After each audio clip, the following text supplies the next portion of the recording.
ሲዳማ ራሱን በራሱ ክልል ሆኖ ማስተዳደር ቢጀምር የሲዳማ ኔሽን እንደ ኔሽን ባህሉን ካልቸሩን ለማስጠበቅ ሪሰርች እየሰራ ማንነቱን ለማስጠበቅ ከፌደራል መንግስት ጋር መሃል ቤት ሳይኖር ቀጥታ እየተገናኘ የተመቻቸ ፖለቲካዊና ኢኮኖሚያዊ ሁኔታን መተለም ለራሱ የሚችልበት ሁኔታ ይፈጠራል። በዛ ራሱ ተጠቅሞ አገርንም የሚጠቅምበት ሁኔታ ይፈጠራል እንጂ ማንንም ተጎጂ አያደርግም።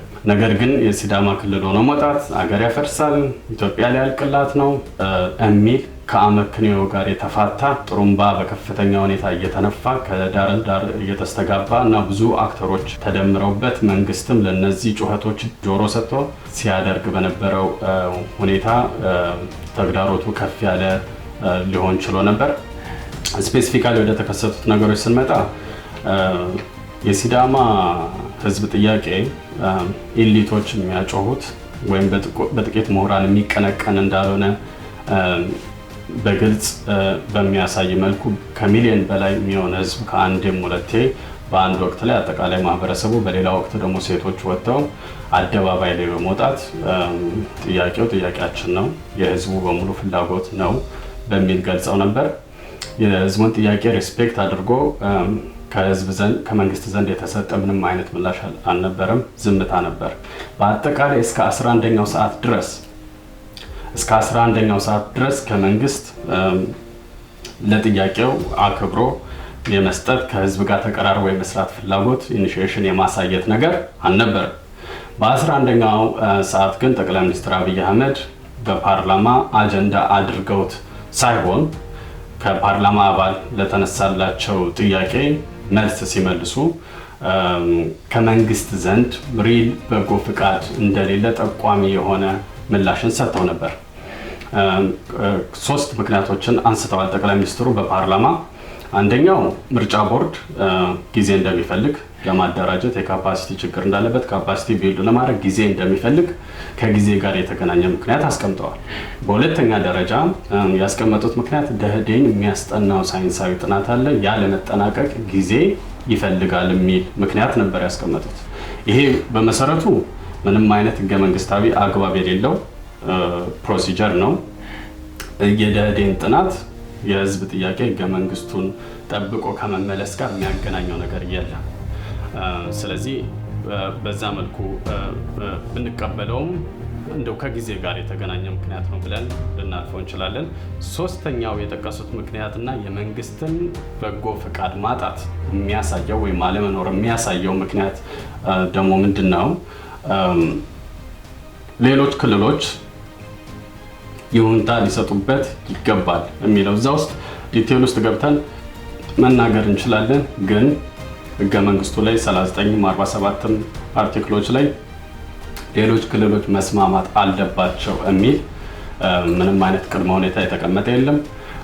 ከዛ ከህገ መንግስቱ መንፈስ ውጪ እና ሰልፍ ዲተርሚኔሽን የሚለው ራሱን ገላጭ የሆነ ቃል ከዛ ተጻራሪ በሆነ መንገድ ክልል ሆኖ ለመውጣት የሌሎች ክልሎች ይሁንታ መገኘት አለበት ብለው የቱ ጋር ማነቆ እንዳለ የጠቆሙበትን መልስ ሰጥተዋል። ስለዚህ የመንግስት በጎ ፍቃድ ወይም ዊል እንደሌለ ማደናቀፊያ ሰበብ እየተፈለገ እንደሆነ አመላካች የሆነ ምላሽ ነው የሰጡት። ከዛ በኋላ ደግሞ ከጥቂት ቀናት በኋላ በ11ኛው ሰዓት ላይ አጌን የምርጫ ቦርድ ከምርጫ ቦርድ የኃላፊነት ማዕቀፍ ውጪ የሆነ ቅድመ ሁኔታዎችን ዘርዝሮ እንደገና ለማደናቀፍ የሚመስል ወይንም ጥያቄውን በአዎንታዊ መንገድ እየተመለከተው እንዳልሆነ የሚጠቁም አይነት መግለጫዎችንና ቅድመ ሁኔታዎችን ያስቀመጠበት ሁኔታ አለ። እነዚህ ሁሉ አመቱን ሙሉ ወይም ደግሞ ከዛ በፊት እንግዲህ ከቆጠርን ለብዙ አመታት እየታገለ ለቆየ ህዝብ ድንግርግር እንዲፈጠር እና ብዥታ ውስጥ እንዲገባ ያለመረጋጋትና መንግስት አሁንም ጥያቄያችንን ሊያፍን ነው ወይ የሚል ቁጣና የመደነጋገር ስሜት ውስጥ እንዲገባ አድርጓል። ስለዚህ ይሄን ተከትሎ ህዝቡ በአይ ቲንክ በ11 ቢኮዝ አመት የሚሞላበት ቀን ነው። ሬፈረንደም እስከዛ ተደርጎ መጠናቀቅ ነበረበት። መንግስት የሚጠበቅበትን ኃላፊነት ተወጥቶ ቢሆን ኖሮ፣ ነገር ግን እስከዛ ሰዓት ድረስ የተደረገ ሪፍረንደምም አልነበረም። ከመንግስትም ሲሰጡ የነበሩ ምላሾች ኃላፊነት የጎደላቸው አደናጋሪ ስለነበሩ ይባስ ብሎ ምርጫ ቦርድ ህገ መንግስቱ ላይ አልተጻፈ።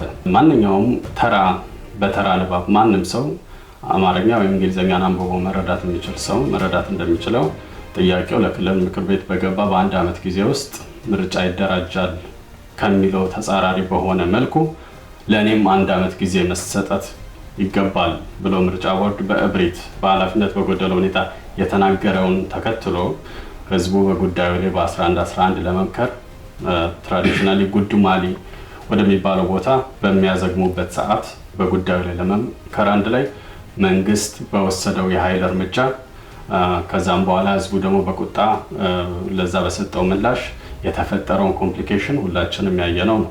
ከዛ በኋላ መንግስት ባልተመጣጠነ የኃይል እርምጃ የብዙ ንጹሃን ህይወትን የቀጠፈበት ሁኔታ ሚዲያዎች ባይዘግቡትም የተረጋገጠ የሚታወቅ በስም በአድራሻ የሚታወቁ በርካታ ሰዎች የተገደሉበት ሁኔታ ነው የተከሰተው። ስለዚህ ከዚህ ከዘረዘርኩት ነገር አንፃር መንግስት አጠቃላይ ሁኔታውን የያዘበት መንገድ መጨረሻ ላይም ፈልቶ ለወጣው እና ለተከሰተው ውድመት የሰው ህይወት መጥፋት ከምንም ነገር በላይ ተጠያቂ ነው ብዬ እላለሁ።